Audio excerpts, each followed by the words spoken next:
Hey, what is up guys, Shad here bringing you another X and Y Wi-Fi battle. This time we are going to be fighting against a guy called Ed, and he's from the Shofu's live stream, as most of these opponents are, because those guys, the guys I fight there are pretty nice, very nice actually, and they're also very good opponents. And yeah, also before we begin this battle commentary, I'd just like to say, Google Plus, I hate you so much that I can't reply to my comments. I thought I linked my account to Google Plus, but I guess something didn't verify properly, and I'm not linked to Google Plus, and I actually can't even reply to comments, which is a pain. So to Zion Games, if you're watching this, I think that is your name. You asked me if I IV breed.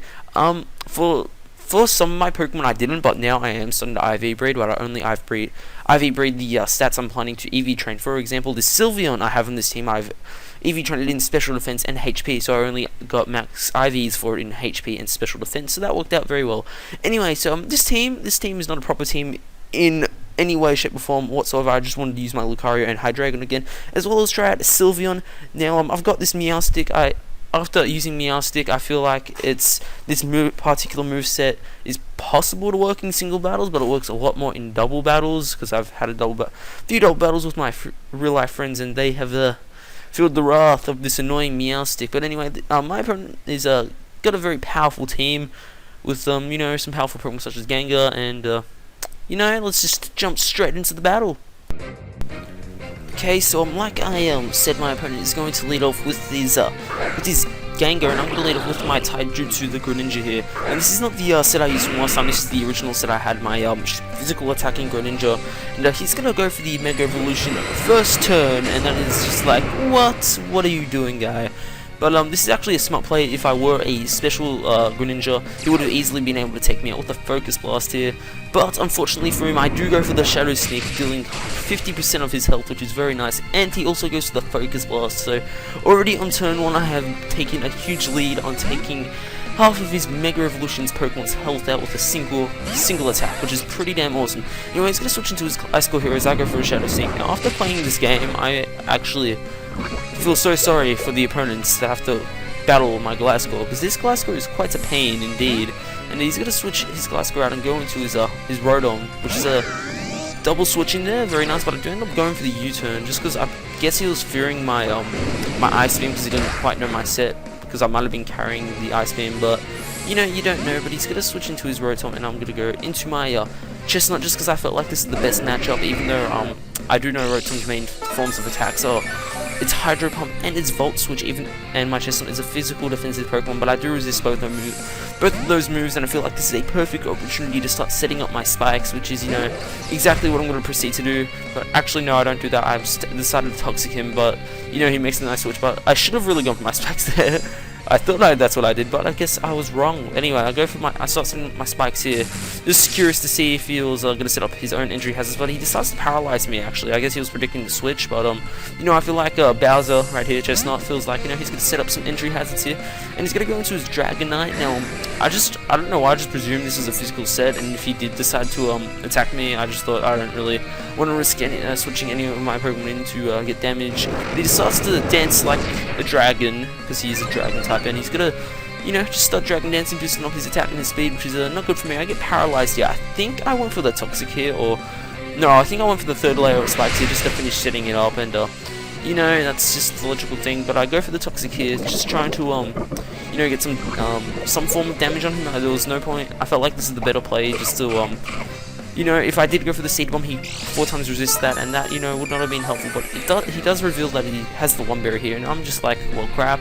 This is not good for me. He's going to go for another Dragon Dance here. He sees that I can't really do much to him, and the Fire Punch is not a 2-hit KO, surprisingly. And, if he did go for another Fire Punch, the Pain Split would have taken him down to about half, because I would have been able to live it with the red HP, and that would have weakened him a lot. But the good thing is now I break his Multi-Scale, which is very nice, and I'm going to proceed to go for the Toxic here again, but he's just going to keep on dancing like a dragon. I probably could have sped the speed up, but my Chestnut is looking beautiful with its spiky shell, and just enough said. So just a giant stall here. This is quite bad for me. My aim here is to try and lock him into the outrage, because if he does go into the outrage, I can safely bring in my Sylveon, just because very is the Dragon Slayer of this generation. So if he does go for the outrage, he'll be locked into it, being unable to switch out, and I'll easily be able to take him out with a nice and powerful Moonblast, but yeah, I do end up losing my Chestnut.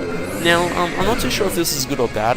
The only real thing I needed my Chestnut for was probably his what do you want to call it, his Rotom, and I probably could have done well against his Sizer as well, but you know, it's just whatever. But anyway, I'm going to go into my Meowstic here. I wish I brought something else instead of this Meowstic, just because I feel like it just does no good for the team, besides, you know, sitting on that one screen.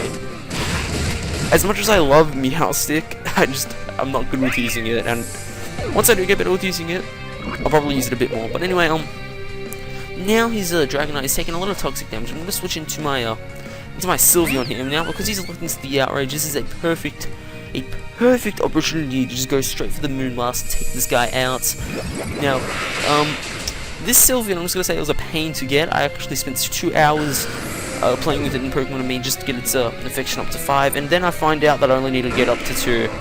Yeah, and he was going to send his Gengar here. Now here, I don't know, I just thought the best play was to sack my Sylveon at this point.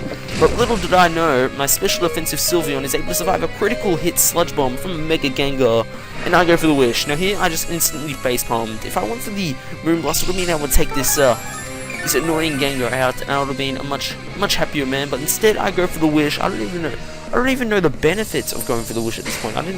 I think it's because I honestly didn't expect to survive the Sludge Bomb, but now I know for future reference, and I know that Sylveon is a special defensive beast with that base 130 SPDF, and you know, it's all good. But anyway, at this point in time, I'm thinking, okay, a critical hit, how this generation looks at 1.5 times damage, I might be able to survive, but he gets another critical hit. Personally, I might have been able to survive that, but I personally didn't think I would. But still, it's kind of sucked that I didn't expect my Sylveon to live. Anyway, that just shows you what happens when you don't know your Pokemon. Anyway, he's gonna go into his Gliscor here. Doesn't want his Gengar to die to a Shadow Snake. Now, unfortunately here, if his Gengar does switching in, he will be able to survive the Spike's entry hazard damage. And I don't really have too much things to do against his Gliscor. And overall, at this point of time, I'm in quite a bad situation, as he's got 5 Pokemon. 4 of them are at full health practically, and one of them is nearly dead. And I've only got 3 Pokemon left to do stuff, so I'm at quite a big disadvantage here. As you know, I'm just letting his Gliscor slowly but surely recover all his health. But anyway, I'm gonna go for the U-turn here just to switch out. I could have simply gone for the Waterfall over and over and over again, but he could have just as easily poisoned me. And I do get the critical hit here. That critical hit clearly mattered. That critical hit, without it, that would have done nearly as much damage, and you know, it totally affected the flow of the game. But no, he goes for a substitute here, and this is just horrible. When I saw this substitute, I just immediately felt like a bit of me died on the inside. Not really, but I knew when I saw the substitute, this battle was going to be extremely difficult from here, just because his Gliscor will be able to get a free turn to do whatever, and unfortunately he manages to poison me with the Toxic, and I'm just like, crap, my Hydreigon is poisoned, I've got not much I can do. If this Hydreigon dies, it's going to put me at a very, very large point where I can't really do much to him. But you know, this is just the price you pay for sending a Hydreigon on a substituted Sizzle. And he was going to go for the Protect here. I knew he was going to go for the Protect, but at this point in time, my priority is just to get damage on this Gliscor. This Gliscor is a huge threat to my Lucario as well as my my Greninja. But I do know Lucario's Flash Cannon can do a fair amount of damage to this Gliscor, so if I do manage to get into that situation, I can possibly take it out, depending on how much health it has. But anyway, I'm going to just stay in, because I am Choice Scarf. I'm just going to be forced to continuously go for Dark Pulse over and over and over again here. Now that he's got his Ferrothorn in, I don't really feel the need to switch, because I do know he's going to go for the Thunder Wave here, and I feel like my best bet is to continuously just go for my Dark Pulse, even though it means my Hydreigon's going to take a ton of damage. I think it's for the greater good, because like I said, he goes Thunder Wave here, and this is very nice for me. And now he doesn't, I guess he doesn't need his Ferrothorn really. Like, he has his Rotom to check my both my Lucario and my Greninja, as well as his Gliscor, which can check my counter check, I don't know, terminology for the win, but you know, his Gliscor can pretty much shut down my Lucario, and his Rotom can shut down my Greninja. But anyway, now after continuously spamming Dark Pulse for a while, he's going to send in his Gengar, but unfortunately, sorry for me, he's going to be able to live the entry hazard damage. But in the end, I'm just going to kill him with a Dark Pulse. Now, I presume he wasn't expecting to be faster than me, but like the cool kids do, like myself, you know, I run Choice Scarf on my Hydreigon, which I do not regret any day. It needs that added speed, personally. I don't know, I like to run sets that people don't expect. For example, my Fling Gliscor, my physical attacking Greninja, and now my Choice Scarf Hydreigon. I'm a weird guy when it comes to this game. Anyway, he's going to go into his Rotom, and I'm going to go into my Lucario. My Lucario is going to transform into the legendary Mega Lucario, which I was going to say Super Saiyan, but I don't really feel like making jokes. But anyway, I'm going to go for the Adaptability Aura Sphere, which has base 160 base power, which is very, very powerful indeed. Unfortunately, the Rotom does live in here. He's going to end up will-o-wisping me. I presume he was thinking I was a physical attacker, but I do like running a special. I don't know, I felt like running a special setup Lucario. I don't know why, but, you know, I just felt like it. But anyway, here is, you know, I don't know what I was thinking here. Like, I do know what I was thinking. I was thinking that I should have just tried to kill his Rotom, but at the same time, the Gliscor switching is a very high possibility, and I'm just going to decide to go for another Aura Sphere. Now, if only I went for a Flash Cannon, I would have been able to take him out. You'll see in a second, animations and stuff. Anyway, a Flash Cannon is not going to be enough to take him out from his current point of health. After the Protect, he's not entirely sure what's up. Now, if I did go for the first Flash Cannon there, he would have been at a much lower health rate. I would have been able to easily take out his Gliscor and his Rotom with my Mega Lucario, and his main threat would have been left to Sizzle. Now, because I made the safe play before against his Rotom, just because, you know, I wasn't entirely sure if a Flash Cannon would have been able to take him out, but at the same time, I wasn't really anticipating the Gliscor switching either, so that's my logic there. But anyway, I'm going to end up losing my Greninja here, and this is a very bad situation for me. He's down to his Gliscor and his Rotom, his Rotom, and I'm down to my lonesome Greninja, and I'm going to go for the Waterfall, which is, I'm going to be able to take out his Gliscor here, just because I'm getting a critical hit, but at this point of time, I sense there is literally no way for me to win with just the Greninja. It is true that, well, actually, no, both these last two Pokemon can completely wreck Greninja. It is not true, I don't know. Anyway, I'm going to go for the Power Up Punch here, just thinking he's going to will-o-wisp. Now, like I said, I doubt I can win at this point. I feel like there is no way I'm going to win. This guy has got the game in the bag. He's practically I can't speak English today. I can't speak English most days, but who cares? He's been stringing me along this whole match. This whole match he's had me where he's wanted me, except I guess when I had my Hydreigon out. He didn't know what to expect there, but still he practically, what's the word? Oh yeah, he outplayed me this match. He did a very nice job indeed, and you know, I am pretty proud that even though I was at a huge disadvantage, even though his Dragonite nearly shattered my team, literally, I'm happy I was able to end up bringing the score down to a 1-0. But, you know, he still had his Sizzle lying in the wings where, you know, not a single scratch on it, and he's going to finish me off with the Bullet Punch, and that will be the game. So I do end up losing. That's, you know, it's not entirely horrible that I lost. A few things I like to say, though. Ed, you're a really good battler. You played very well that match.